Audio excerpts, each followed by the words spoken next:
থানা পুলিশ এবং গলাচিপা সেনা ক্যাম্পের যৌথ অভিযানে অদ্য 4/2/2026 তারিখ রাত্র অনুমান 22 ঘটিকার সময় গলাচিপা পৌরসভাধীন সাগরদী রোড 5 নম্বর ওয়ার্ড ধৃত আসামি লক্ষণ সেনের বসতঘরের মধ্য থেকে 48 পিস ইয়াবা ট্যাবলেট এবং মাদক বিক্রির নগদ 23,300 টাকা এবং 3টি বাটন মোবাইল ফোন যা মাদক বিক্রির কাজে ব্যবহৃত হয়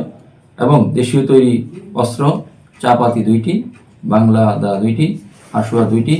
কুড়াল 1টি এবং লোহার পাত 1টি সহ আসামি লক্ষণ দেবনাথ এবং আসামি নিবাই চন্দ্র দেবনাথকে গ্রেপ্তার করা হয়। আসামি লক্ষণ সে এলাকার চিহ্নিত মাদক ব্যবসায়ী, তার বিরুদ্ধে গলাচিপা থানায় একাধিক মাদক মামলা রয়েছে। এই ঘটনায়